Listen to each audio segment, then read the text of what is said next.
ಆತಂಕ ಇರತಕ್ಕಂಥದ್ದು America entry ಕೊಟ್ಟರೆ ಮೂರನೇ ವಿಶ್ವಯುದ್ಧ ಆರಂಭ ಆಗ್ಬಿಡುತ್ತಾ? ಈ ಕಡೆ ಅಮೇರಿಕ ಇಸ್ರೇಲ್ಗೆ ಸಪೋರ್ಟ್ ಮಾಡಿದ್ರೆ, ಆ ಕಡೆ ರಷ್ಯಾ ಮತ್ತು ಚೀನಾ ಇರಾನ್ಗೆ ಸಪೋರ್ಟ್ ಮಾಡ್ತಾ ಇದ್ದಾರೆ. ಸೊ ದೊಡ್ಡಣ್ಣನ ಎಂಟ್ರಿ, ಮೂರನೇ ಮಹಾಯುದ್ಧದ ಟೆನ್ಷನ್ ಜೋರಾಗಿದೆ. ಇರಾನ್ಗೆ ಅಮೇರಿಕ ಅಧ್ಯಕ್ಷ ಟ್ರಂಪ್ 2 ವಾರ ಗಡುವು ಕೊಟ್ಟಿದ್ದಾರೆ.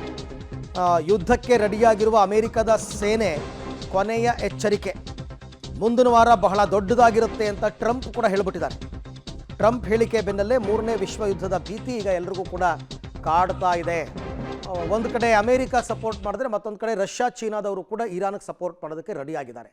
ಹಾಗಾಗಿ ಮೂರನೇ ವಿಶ್ವಯುದ್ಧದ ಭೀತಿ ಏನಾಗಬಹುದು ಅಂತ ಒಂದು ವರದಿ ಇದೆ, ನೋಡೋಣ ಬನ್ನಿ. ತಾರಕಕ್ಕೇರಿದ ಇರಾನ್ ಇಸ್ರೇಲ್ ಯುದ್ಧ ಸಂಘರ್ಷ.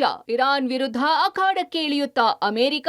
ದೊಡ್ಡಣ್ಣ ಯುದ್ಧದ ಭಾಗವಾದ್ರೆ ಮೂರನೇ ವಿಶ್ವಯುದ್ಧಕ್ಕೆ ನಾಂದಿ. ಇರಾನ್ ಇಸ್ರೇಲ್ ನಡುವಿನ ಯುದ್ಧದ ಸ್ವರೂಪ ಸದ್ಯಕ್ಕೆ ಬದಲಾಗುವಂತೆ ಕಾಣುತ್ತಿಲ್ಲ. 2 ದೇಶಗಳ ನಡುವಿನ ದಾಳಿ, ಪ್ರತಿ ದಾಳಿಗಳ ಭೀಕರತೆ ಹೆಚ್ಚಾಗುತ್ತಲೇ ಇದೆ. ಯಾವುದೇ ಕಾರಣಕ್ಕೂ 2 ರಾಷ್ಟ್ರಗಳು ಹಿಂದೆ ಸರಿಯಲ್ಲ ಅನ್ನೋ ಪಟ್ಟು ಹಿಡಿದಿವೆ. ಈ ಮಧ್ಯೆ ಈಗ ಮತ್ತಷ್ಟು ಟೆನ್ಷನ್ಗೆ ಕಾರಣವಾಗಿರೋದು ಅಮೆರಿಕದ ನಡೆ. ಇಷ್ಟು ದಿನ ಇಸ್ರೇಲ್ ಬೆನ್ನಿಗೆ ನಿಂತು ಬಲ ನೀಡಿದ್ದ ಅಮೆರಿಕ ಈಗ ಒಂದು ಹೆಜ್ಜೆ ಮುಂದೆ ಬಂದು ನೇರವಾಗಿಯೇ ಇರಾನ್ಗೆ ಹೋರಾಟದ ಎಚ್ಚರಿಕೆ ನೀಡಿದೆ.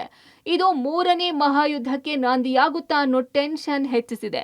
ಈ ಮಧ್ಯೆ ಟ್ರಂಪ್ನ ಆ ಒಂದು ಹೇಳಿಕೆ ಮೂರನೇ ಮಹಾಯುದ್ಧ ಶುರುವಾದ್ರೂ ಅಚ್ಚರಿ ಪಡಬೇಕಿಲ್ಲ ಅನ್ನೋ ಚರ್ಚೆಗೆ ಕಾರಣವಾಗಿದೆ.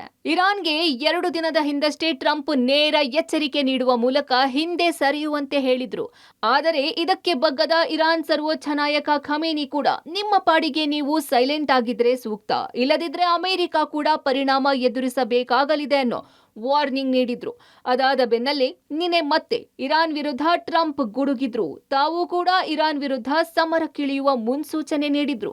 ಈ ಬಗ್ಗೆ ಸ್ಥಳೀಯ ಮಾಧ್ಯಮಗಳು ಟ್ರಂಪ್ ಬಳಿ ಕೇಳಿದಾಗ ಯಾವುದೇ ಷರತ್ತುಗಳಿಲ್ಲದೆ ಇರಾನ್ ತನ್ನ ಪರಮಾಣು ಯೋಜನೆಗಳನ್ನು ಸಂಪೂರ್ಣವಾಗಿ ತ್ಯಜಿಸಬೇಕೆಂದು ವಾರ್ನಿಂಗ್ ಕೊಟ್ಟಿದ್ದಾರೆ. ಟ್ರಂಪ್ ಹೇಳಿಕೆ ಬೆನ್ನಲ್ಲೇ ಅಮೆರಿಕ ಮಧ್ಯಪ್ರಾಚ್ಯಕ್ಕೆ ಹೆಚ್ಚಿನ ಮಿಲಿಟರಿ ಪಡೆಗಳನ್ನ ಸ್ಥಳಾಂತರಿಸುತ್ತಿದೆ. ಮೂರನೇ ನೌಕಾ ವಿಧ್ವಂಸಕ ನೌಕೆ ಪೂರ್ವ ಮೆಡಿಟರೇನಿಯನ್ ಕೂಡ ಸಮುದ್ರವನ್ನು ಪ್ರವೇಶಿಸಿದೆ ಮತ್ತು ಮತ್ತೊಂದು ವಿಮಾನ ವಾಹನ ನೌಕೆ ಗುಂಪು ಅರೇಬಿಯನ್ ಸಮುದ್ರಕ್ಕೆ ತೆರಳುತ್ತಿದೆ ಎನ್ನಲಾಗ್ತಿದೆ. ಇದು ಕೇವಲ ರಕ್ಷಣಾತ್ಮಕ ಕ್ರಮವಾಗಿದೆ ಎಂಬ ಚರ್ಚೆ ಇದ್ದರು. ಇರಾನ್ ಇಸ್ರೇಲ್ ಮೇಲೆ ಬಹುದೊಡ್ಡ ದಾಳಿ ನಡೆಸಿದರೆ ಅಮೆರಿಕ ರಣರಂಗಕ್ಕೆ ಇಳಿಯುವ ಸಾಧ್ಯತೆ ಹೆಚ್ಚಿದೆ ಎಂದು ಹೇಳಲಾಗುತ್ತಿದೆ. ಅಮೆರಿಕದ ಎಚ್ಚರಿಕೆ ನಡುವೆ ಈಗ ರಷ್ಯಾ ಕೂಡ ಎಂಟ್ರಿ ಕೊಟ್ಟಿದ್ದು ಅಮೆರಿಕಾಗೆ ಸೈಲೆಂಟ್ ಆಗಿರುವಂತೆ ವಾರ್ನಿಂಗ್ ಕೊಟ್ಟಿದೆ. ಈ ಮೂಲಕ ಆಯಾ ದೇಶಗಳ ಪರ ಒಂದೊಂದೇ ದೇಶಗಳ ಎಂಟ್ರಿ ಆರಂಭವಾದಂತಿದ್ದು ಒಂದೊಮ್ಮೆ ಸ್ವಲ್ಪ ಹೆಚ್ಚು ಕಡಿಮೆಯಾದರೂ ಇಡೀ ಪ್ರಪಂಚ ಮತ್ತೆ ಮತ್ತೊಂದು ಮಹಾಯುದ್ಧದ ಭೀಕರತೆಗೆ ಸಿಲುಕಲಿದೆ. Raghu Mariswamy, metro bureau, public TV, Bengaluru.